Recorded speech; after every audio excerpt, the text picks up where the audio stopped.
do believe that, you know, when we bless our food, that also we have to admit to ourselves that we are gods ourselves. I don't know, a lot of people don't like listening to that, but Jesus has told us that, you know, we have God in our own temple. So I believe that too.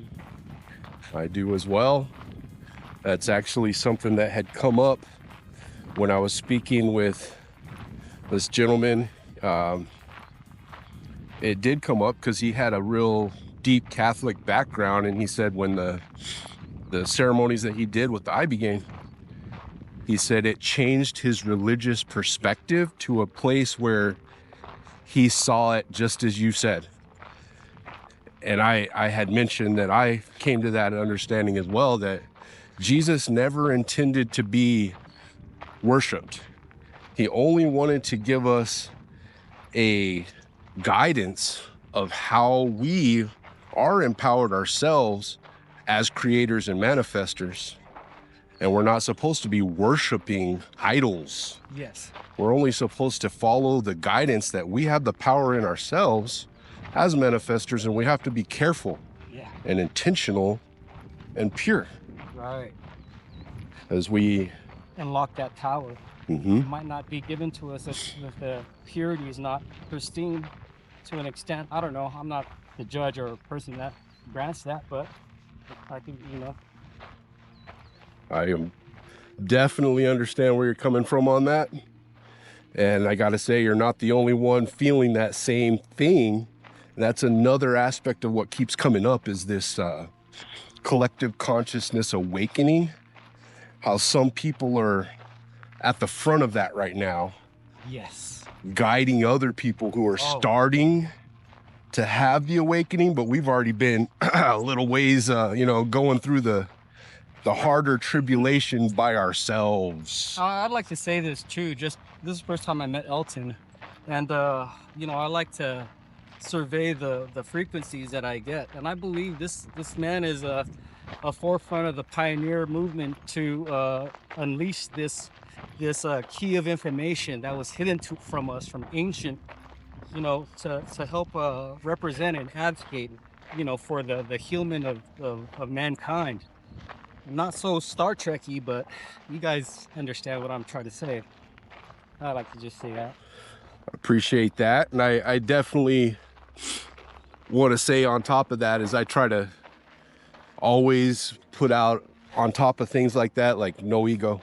Because I'm definitely coming from a place of, I do all this straight from spirit and intention with no purpose in mind. Right. No vanity and stuff. Yeah, I feel completely just like I keep showing up for these things. Like we tried to do our first meet and it didn't happen. Yeah. But I never look at those things like, oh, that, I'm like, when it flows, it goes, right? Yes. Wasn't the right time. I did have a experience that possibly has changed what our first meeting would have been. Wow. And that basically was, you know, having met with my first meeting, basically. We did a mini retreat. Nice. And I did the toad medicine. Wow. And tell you what, man, that changed my perspective. Yeah. In a way that who I was, if we would have met that first time, still me. Right. You know, but it definitely took a part of the ego that I knew was a problem and really set it aside, where I was able to let it go in a way where I was like open to communication. Right. To a place where I'm not looking like trying to be judgy or anything like that, where I still assumptions or preconceived notions, stigmas or whatever. Yes. And that's hard to do. Oh, it's a battle every day, brother. It is. It is. And that we're around worldly stuff every day. You know, so the physical world is way different than the spiritual world. So yeah, no, I see how that You could be you could have a whole different life in 5 minutes. So it doesn't mean that you're 5 minutes the same person as you were the 5 minutes ago. So Yes, yeah. definitely. Have you done the journey with the toad? Not Oh, you sure know if what? you I want to. did not do the toad. Okay. Yeah, Okay. but the DMT I have. Okay. Yeah. And I've I heard think the that's. toad is really ceremonial. Mhm. It's not something recreational to take lightly. No. It's almost like a rite of passage. And the gentleman that gave me the DMT and gave me this kind of a ceremonial type of thing too, he's a life, he's a Tucsonian as well. Okay. Really great guy. Man, loads of stories. YouTube channel in itself. But the thing is that yes, the toad I heard is more, it's something not to take lightly. So it's almost like you're honored. Not honored, but you should feel always grateful to the universe. Hmm. And just grateful that that gentleman was able to usher you and help you through that experience or whatever. Oh You yeah. know. I definitely felt that it was not something to seek out whatsoever. When it happens upon you, you even in that moment need to make a careful decision whether or not you're in the right place to Yeah. to go ahead, and because it can go the wrong way, I Oh think. yeah, yeah, yeah. Definitely. I mean, it's always good to be in a, somebody could prep you and say, "Hey, where's your mind state?" Or whatever before you do it. Right. Level-headed, good energy people. You feel them in the heart. You should be okay. Um, Not to jump topics, but I remember I was on mushrooms with two other gentlemen on a golf course in Orange County, California, and both of them had conflicting ideas about each other, and I was separated, and they were bringing me aside and telling me, putting something in my ear about each other. Oh, it was one of the worst trips. Oh no. But I just realized, hey, we're humans, and we just all love at the end of the day. It's like, hey, all my children, Young and the Restless, we just have to play part of it. Now, were they on mushrooms as well? They were, yeah. They were. They were, yeah. Because there's always these weird aspects of, I've done a lot of mushrooms and acid and mescaline, and there's always that everybody goes together, you're together, you're on a shared journey, and there's a weird energy exchange going on that's unspoken. I think you're right. One guy might have not been on it. So you might be And that hitting the nail on the that throws tail. things off, because they're like, they feel it, Right. but they're unaware of it. They're from the outside perspective feeling it, and they're like, this is weird. Right? Yeah, that's crazy. It bounces back as it reciprocates, like, it keeps going. It does. I have noticed that because I've done a lot of in public, like, not this time, but I've gone to the Renaissance Festival, Legoland, Beautiful, yeah, places yeah. like that. Take a bunch of shrooms, go to the beach yeah. at Dog Beach in San Diego. Oh yeah, Ocean Beach, yeah. Yeah, take a bunch of mushrooms and Beautiful. just enjoy it. Yeah. But certain people will gravitate towards you, be like, hey, how's it going? Because they feel the energy, and all of a sudden they're coming up to you. You're like, oh, what's up? How's it going? Yes, sir. And it's soul path. They feel you. Yeah. That's a freaking awesome feeling. That is awesome. As long as you're safe, is because you don't want to be endangering yourself when you're on any type of substances. Oh yeah, no, that's not something to go. I've always had somebody driving and not taking the public into any danger, or not in a bad mind state when doing it. It was definitely for having a good time and enjoying nature. It needs to be more respected because it's not a recreational drug. Right. A lot of people take it as a recreational drug. They get permanently changed, and really you're supposed to know the dosing of it, and you have to go back to this worldly reality, feel it out, feel the pain, feel the suffering, feel the rain, the physical, and then you go back again, do your dose, and come back. It's like you're traveling. Yes. At the end of the day, but you have two passports. It's your soul passport and your passport to whatever you want to name that one. But it's crazy. No, I like that perspective of the feel the pain, because there is what I like to call an outside perspective review of your own life situation that happens. And I've brought that up before, of looking back at yourself about troubling times and being like, why was I so stuck on this? Like all of a sudden it's clear and you're like, you kind of laugh at yourself like, why are you taking yourself so serious? Yeah. Calm down. It's meant to be fun and light. Yes. And then you're like, oh man, you know what? Just Right. a release. Oh my goodness. We get stuck in these characters, these acting roles that is called Rodney or that is called Elton, and we forget our names, our role as a father, our role as I'm a mountain, bro. You're Yeah. a mountain. Yeah. You know, we're not a fathers. Right. We're mountains, bro. We're gods. So, you know, anything I'm a lake. You know, so whatever you want. You know, so if you want to be within the social constructs, then you have to play the game at that ultimate level of social construct. You end up becoming a CEO. You know, you become something in corporate Fortune 500. But you also have to understand, now you're enslaved to that type of thinking. You're no longer your own person. I could go on forever, but no, I'm with you. We could just have to be the observer of the person that's playing the game. So we play the game in a chair, but we are actually ultimately the person watching the guy with the controller playing the game. And we just have to always come back to that. The spirit in the seat of the soul, piloting the suit. Yeah. And that's something I've been struggling with a little bit, because you brought up CEO and getting into the corporate world, you know, and we have to make our way in the world. Yeah. We have to make our dollars and we have to have our sustenance and whatnot. And, you know, I'm stuck in that spot right now where, you know, I am a operations manager at a plumbing company, in a company that has a bunch of people involved in the management and stuff. And for me, I've never associated that as a PowerPoint or something where I'm like, people ask, who are you? And a lot of people say what they do for a living. Yeah.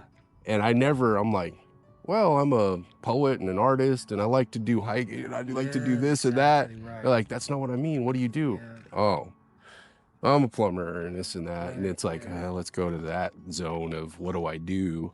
And it's so less interesting than who you are in your spirit. Right. Wow. Yep. And a lot of us are driven to that, and that's something that I am stuck in though still right now, because the work situation is a struggle. Yeah. Everybody wants to be in their place, and but I'm kind of on the outside of it, like, I don't take it as serious as you want me to. Right.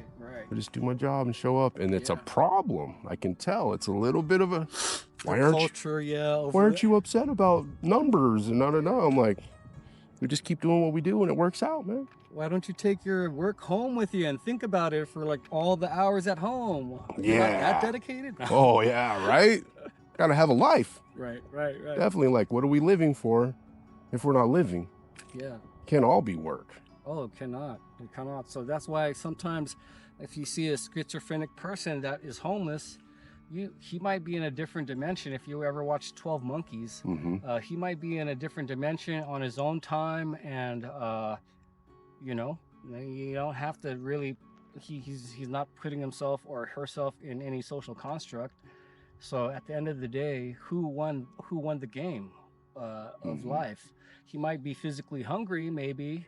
And this is just really hypothetical, guys. Yeah. So like, he might be physically hungry or hurt, but then again, everything's perspective. So if you put yourself in a perspective where you're not suffering, and these are your truths and facts, then who won the game at the end of the day? So we have to also check ourselves, check our egos at the front door, also understand where are they coming from? You know, that guy was maybe in the industry for 20 years or 40 years. He wants the best for you. You know, he wants this. Or one guy is just like insecure. He's competing, or whatever the case may be.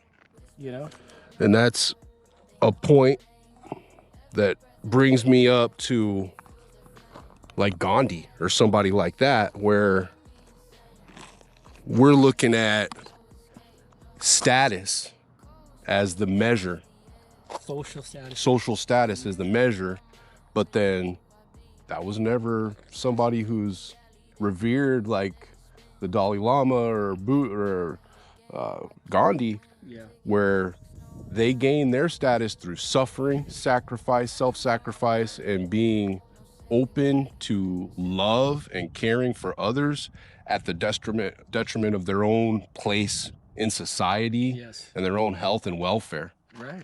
And like you said, who won? You know, who won? I think in the spiritual realm, we still remember their name for that reason, because that energy, even just remembering them, even though I never knew the man, saying his name and knowing what he did and what he sacrificed, that brings energy. Brings energy. He's alive still. I feel a buzz go through my body just thinking about it, dude. Yeah. And that's his win. Is spirit. Like it, brother. Spirit reveres him for that. Right. Even when you mention him. Same as Jesus. Or maybe that's not what he wanted, but he wanted the positive effect. That was his win. Yes. Definitely his win was. With sincerity and love, you're winning in so many different dimensions and levels that you're unconscious until that decade comes, or you might even not even be in this life, and then you're like, oh shoot, let me withdraw from my spiritual bank that I've been depositing all these years. Or you might be broke, you know what I mean? Your spiritual bank, you're like, dude, you're really at the corner trying to get some money from another dude that, in that dimension, that put into his spiritual bank, deposited, and he's sitting pretty. But however construct you want to put in your mind, whatever your thoughts are, truth is the truth, but just try to have it just where you're not hurting people, and then whatever reality you want, you dictate it, and it's what it is to that extent. So I'm glad that, we're able to talk about these things. It is awesome, man, to have, and this is part of this whole filming thing that I've been doing, is it just literally started out sharing what I felt was my shadow essence awakening, like going through my own personal shadow work, like Jungian type thing. And I was just sharing it with people as kind of a, come on, this is good for everybody. It is. Dive into your darker side and assimilate it, because you'll never be free just trying to be happy or always being mad. Right. You got to face both before you can really be free. Right. And that's something I was just getting into. But then I did hit a point where I'm like, I'm missing the aspect of sharing, and that's how I started reaching out with Andrew and Dev. And they started putting me in contact with you and several other people to have these conversations. Yeah. And I see it as, it's something that I don't know where it's headed. Right. But it feels right. Like it's what I asked for, and I'm not in control of it. Dude. Right? Oh, yes, bro. I mean, I see the potential as I don't want to commercialize this. I don't want to dilute this. But it has to become something to have longevity. It definitely has to, at some point, become, well, let's just put it in that stage. It has to be marketable. Fractal, It has to somehow generate revenue somehow. Exactly. To long-term exist. Right. But I want to share, I'm going to go ahead and say her name. I'm going to share Josie's perspective from an alchemical stance. The principle of alchemy, and these are her words, is to transmute lead into gold, not for the purpose of self-gain and wealth, but to be able to self-sustain to a point that you can make and create medicine for the welfare and the health of others. To have that ability to be self-sustaining, need not, but not just to have, but to be able to give freely to others and assist in society. Oh, yeah. And that's the base purpose of alchemy. Wow. So that was the mission statement of one of the first alchemists.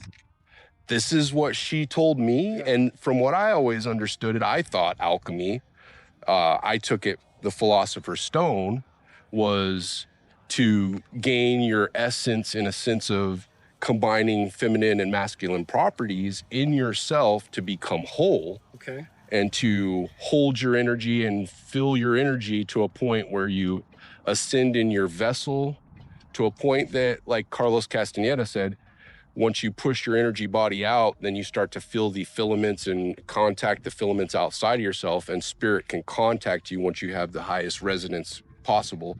Then you're contactable by spirit, and you can be used as a vessel for spirit. Yes. That's my more native, intuitive taking on alchemy. Yeah. But she gave it to me from a very studied, learned, fresh battery. So yeah, that aspect that you're talking about of being able to be humble and being able to be in the different perspectives, that's something that I think resonates in the peyote ceremonies, because like in the Sioux, I don't want to call it a religion, the practice of the natives, the Ogallala, they basically believe that they talked about your seat in the fire, around the fire, how we're all sitting in the same place around the same fire, but you being right here next to me, you're not seeing the same thing. We're in the same place and everything, but you do not see what I see. That fire from right here to there is different. Yeah. And until you sit right here, you won't know that perspective, even though it's right next to you. Right. And that's what I get from what you're saying about not just being humble. In that guy's shoes too. Yeah. You know? To be whatever role is in front of you and take that as a lesson, not as a status. Again, it keeps going back to that status. Yeah, it's not a ceiling that you gotta be like, oh, I gotta climb up to this, get to this floor now. Mm-hmm. So absolutely, man, absolutely. So I want to say that part of this that I see it like you were saying is, you know, making the channel and having the interviews. What I'm seeing it as it's turning out to be is a platform for like you and Josie and Ray and Amy and Gina and on, yeah, to actually virtually get to know each other in an essence. Okay. Not necessarily through me or by me, just by your presentation, through our conversation. Okay. And they and you get to see each other, because I think this is what Andrew is looking for, is to have everybody meet each other. Okay. Because I'm going to bring up the word that's not famous yet, I don't think, but everybody knows it, fringe dweller, right? I don't know what that means. A fringe dweller is basically what I call myself and people in the real spiritual awakening, the people who are bound to the collective consciousness, the Akashic records, the people who are truly intuitively knowing and being guided by spirit from a true space, are in an essence fringe dwelling, because we're not fully accepted into society and social groups in a way that when we try to integrate and get along with standard base dwellers, they are put off. They're like, there's something different about you. You make me feel weird. You make me feel awkward. I don't know. And they want to get close to you, but then you start talking to them and they're like, wow, like your energy's putting, like, you're doing something, you're making me change. That's why I called the channel The Walking Tower. It's a tarot card reference because of the tower card. Okay. Because I feel like I have that effect on a lot of people, not that I'm trying to bring a negative effect. It's just there's something about my spiritual aspect that when I meet people who are not integrated or they have those things, I'll mirror. Yeah. And they're like, I don't like looking at that part of me. You know what I mean? It's like, sorry, you know what I mean? You have to see it. Totally agree. You know, and I think spiritual enlightened people do that to the general public, and that's the essence of what makes them uncomfortable. Right. Well, it's supposed to be. It's part of that. It's part of the play. Everything's written already. It's part of the play. It's the culture of the outlier. The outlier could be, and I don't know if this is coined or not, but I want to use this for. I'm going to do some research papers on this, but this is. I've seen it published already, not published, but just verbally. But the culture of the outlier for me is that there's always going to be something that's out of the norm, whether or not it be great or not great, positive or positive. But that outlier could change things. Could skew could skew the sample size to a different course. So almost like how the CERN opens up a different portal. We're like, oh, Mandela effect, you know, Bernstein Bears, Curious George, and Monopoly. We all know those. Yes. Okay. So I mean, what can you say? These are facts. These are science. I mean, it is what it is. You know. So at the end of the day, you know, geez. No, I'm with you, man. I mean, definitely the small changes permeate outward and affect the larger consciousness, like throwing a stone in the pond. That little stone, boom, but the ripples are going to go to every single edge eventually and ripple all the way out until it's touched every bit of the surface. Right. Whether or not they like it or not.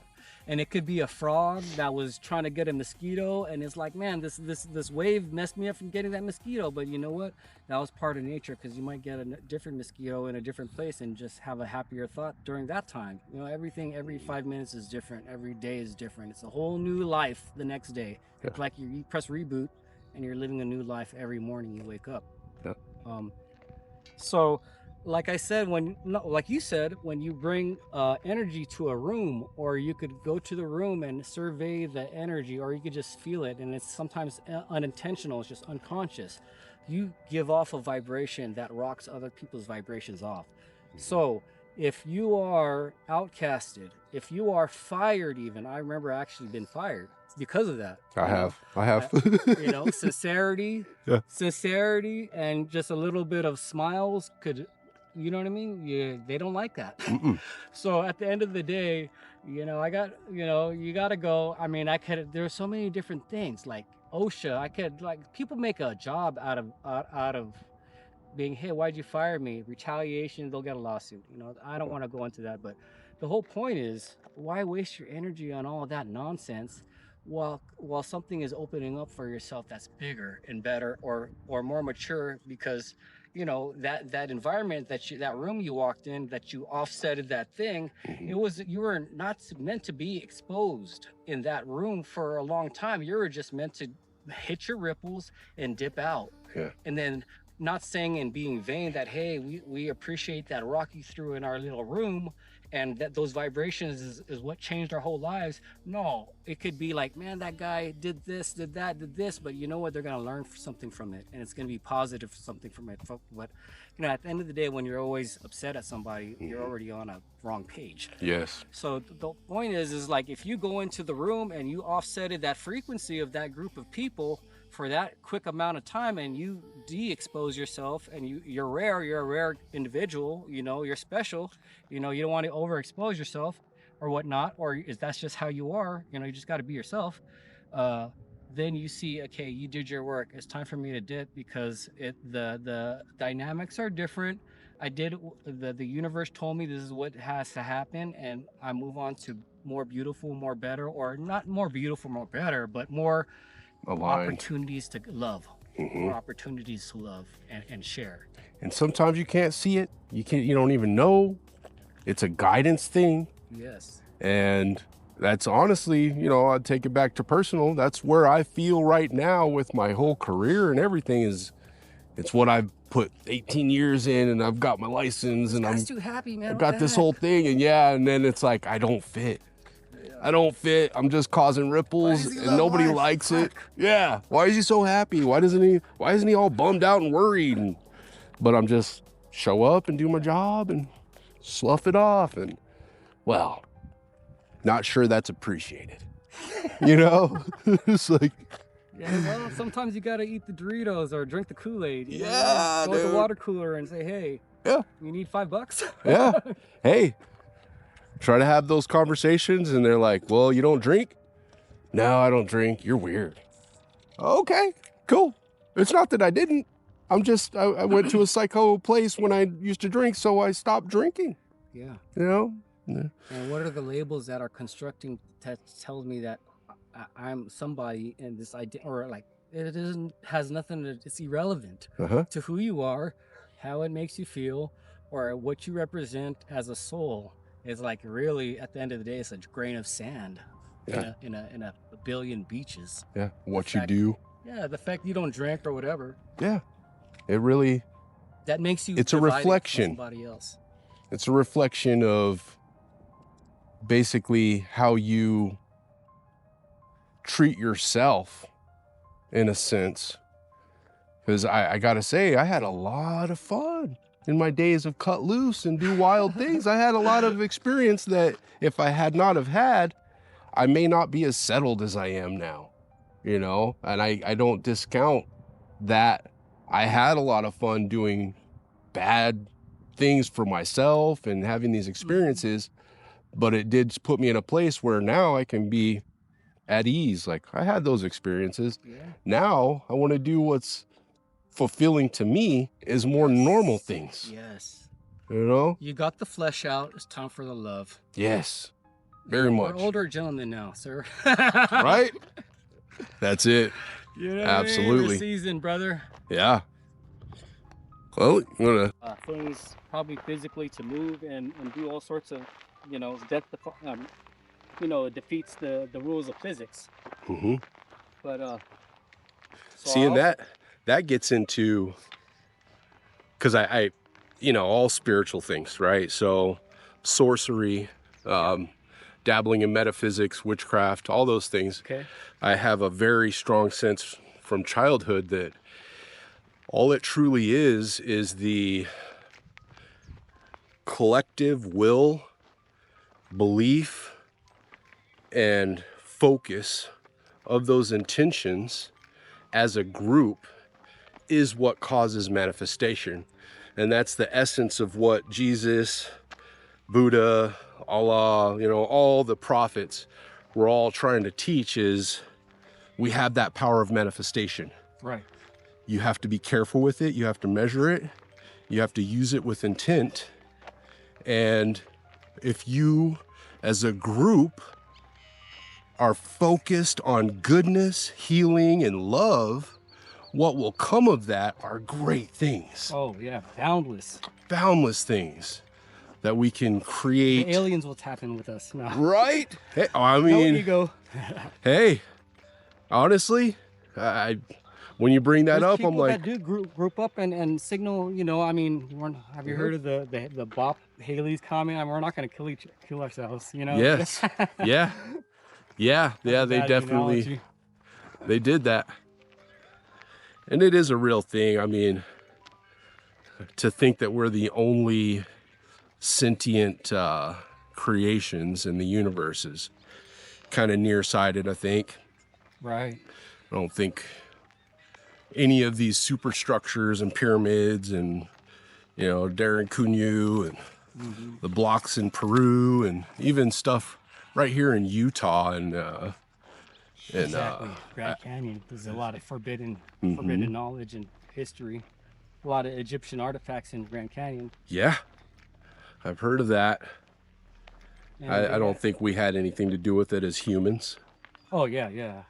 I don't know really, but there's, you know, giants and all that stuff. The stories of Enki and Marduk and, you know, the giants as the Anunnaki. I mean, the story that they told everybody from Mesopotamia and India was that there were, you know, aliens that were probably like an Anunnaki that came here to mine, and they started it. Yeah. But then they got to a point where they were like, you know what? Let's create a slave species to do the work for us. Right. And they mixed their DNA with indigenous species. Because you're talking about Amen, Ra, and Enki, right? Ra. I mean, it was, yeah. That's why we say amen. Amen, Ra, amen, yeah. Amen. So that's why, you know, we have to also understand a lot of this stuff is hidden in our own Catholic culture. Yes. So they really, so to speak on what you were talking about is as far as I remember I went to college with a hippie. He would always go with no shoes. He had a VW bus, you know, and he was a pagan. And I was like, oh, you know, I was closed-minded at the time. We did psychedelics together, but he was saying that this and that, you know, witchcraft, is not bad. And I do agree now that I'm more evolved. I could see that a lot of the stuff of religion was man-based. So a lot of even the Jewish stuff was also mystic arts, was a lot of stuff dealing with nature, science, astrology. Hmm. As time went on, civilization and, you know, dollar signs or whatnot, it just transformed into, uh, you know, there's a heaven and hell, you know, there's a right or wrong way to act, and there's labels in society. So, you know, just knowing that we say amen, we have to understand we're also saying Amen Ra, I think is Yes. his name. Yeah, just like, you know, the Holy Land is in Israel. Isis, Ra, and El. 3 of the elder gods, Wow. all in one. Yes. Oh, wow. And that's Crazy. But there's evidence that, you know, our DNA, obviously with our mental capacity being diminished Yeah. intentionally. Intentionally, 200,000 years were intentionally changed for our lives to be shorter instead of hundreds of years. Right. Our telomere caps were put on in our DNA. They ultimately have us in a state of not being able to understand that our DNA was altered, while at the same time we have ourselves created CRISPR and we are altering DNA on a daily basis from humans, fruit, animals, everything. Yeah. And we're still having trouble believing that it happened to us. It's a weird paradox, right? That is the, you know, who won the game at the end of the day, right? For that game. And let's touch upon that. There's a thing that I learned in the news of transhumanism, and it's basically when anybody that got the mRNA shot or any type of shot, it's genetically modifying. So if you go into the World Health Organization, you know, official policies, documents, once that vaccination is in you, you're no longer considered a human that has human civil rights. So now we could go on to a whole rabbit hole about that. I don't know if that's what, you know. No, I've brought it up. I've brought it up that the mRNA. So I felt like when PETA, the People for Ethical Treatment of Animals, they went into giving animals human rights. And I was like, why the heck? But then I, you know, deep dive thought it, and I was like, you know what? It makes sense on the transhumanist track that if we were altered in a sense by mRNA, that at that point they mapped the entire human genome, right? Back in the 90s. And at the point that they had a map of the human DNA genome, they had a classification what qualifies you as a human. And if they can change you outside of that, which they have now, then they can legally say that you are no longer human. Wow. Well, it's weird because you have the concept of interbreeding just to keep the bloodline really, really strong. Yes. And then if you look into, like, my dad used to breed chickens. So if you breed certain, you know, do incest, it actually makes a stronger variant. So, you know, maybe the royal family, this and that, but, you know, we do live on a stage, and we don't know who the directors are, and we don't know who's funding the operation. We could just assume. And it's crazy how, you know, I'm glad that you're bringing up these things, because it actually lets us know, you know, okay, are we considered subhuman because we took an injection that was kind of forced on us because we wanted to travel, because we wanted to pay our bills. So, like, we wanted to work. So you know, you can't go to your job, you have to take this injection. Well, we know that George Bush signed a bill back in the day for you know, forcing everybody martial law to take a injection, the whole world, even if it was a imagined scare. Right. So I mean, we're touching up on a lot of different things. Just imagine if we were talking about this or had the same vibe under psychedelics. So I don't recommend that. Well, you know, sometimes it really goes to the unthought of realms Right. when you do. And that's part of what I really like about, you know, psychedelics and, you know, going outside with plant medicine is, you know, when you let spirit into the conversation, a lot of times it's going to take you to places you never would have thought of otherwise. That's that outside perspective. Gotta love it. Yeah. Gotta love it. It's funny because even the expert of the highest expert of the Sumerian tablets, which is another form of forbidden knowledge that we don't know, he said that just our human interpretation of the Sumerian tablets could be even off kilter. So everything's in perspective. Like you said, you're looking at that lake, I'm looking at that lake's looking back at us. So even the lake is looking at you, it's looking at me, it's looking at everybody else. You know, then we have grasshoppers that like to you know, it goes on forever. Right. You know, everything has its perspective and its effect. Yeah. From the grasshopper to the lizard to the duck.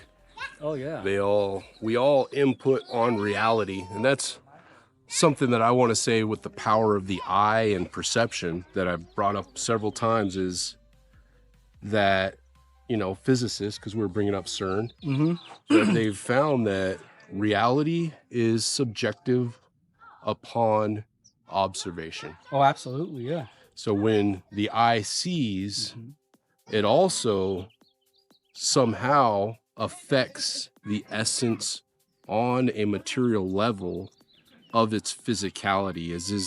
That's that power of manifestation that we have, is we cause physical being through our observation. Yeah. And when things aren't observed, they're in somewhat of a wave form. Right. I mean, that's exactly like how we look at colors. Some people could be colorblind, or sometimes I'll look at one screen and the color would be a little different type of blue. And I think you kind of, it's the same type of line, is that, you know,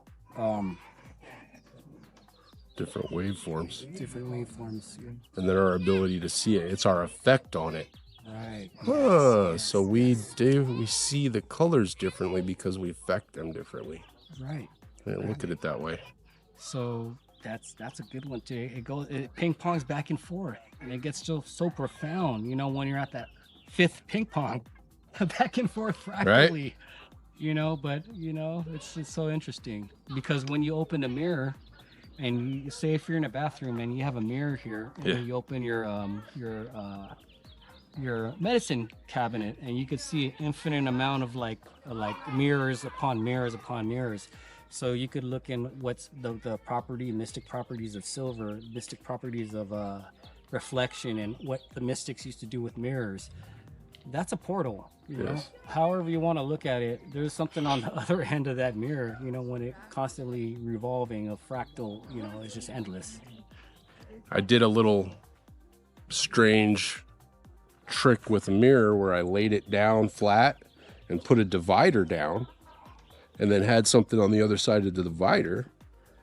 And when you stand in the right place, you can actually still see that even though the reflection doesn't see it.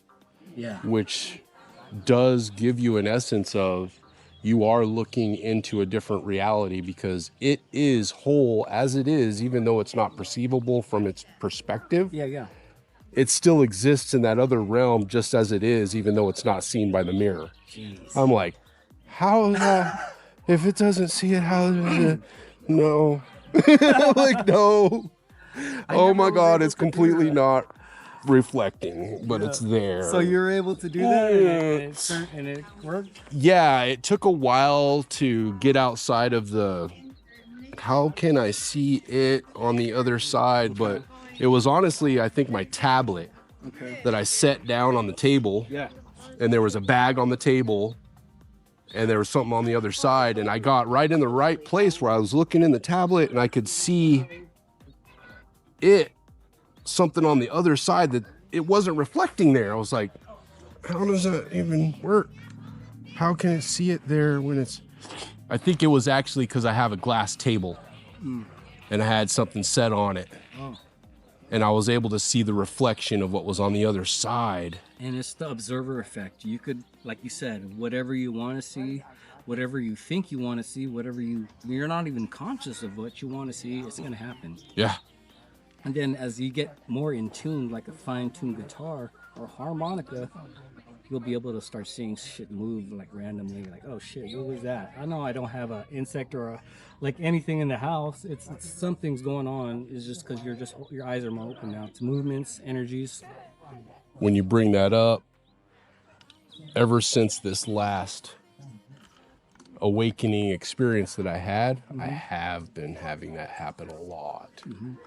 Just seeing something move.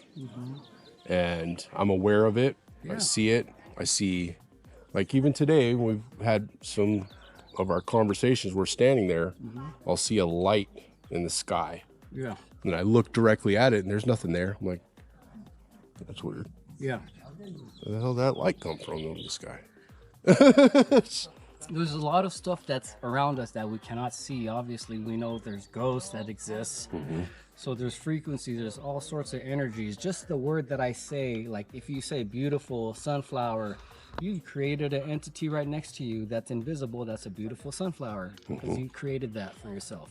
So just imagine for the real entities that are traveling from different dimensions, they're more than just words. They're probably epically, legendarily themselves, as we are too.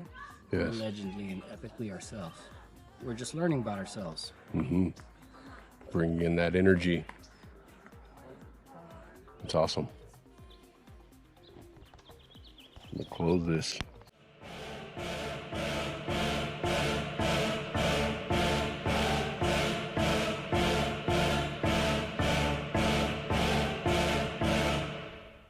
Would you listen please, cause I'm vexed. Want you to do it peace for protest, huh? But don't you take a knee, show respect. But we can take a knee to the neck, huh? The ignorant ignore another elephant. I can see the light that they embellish it.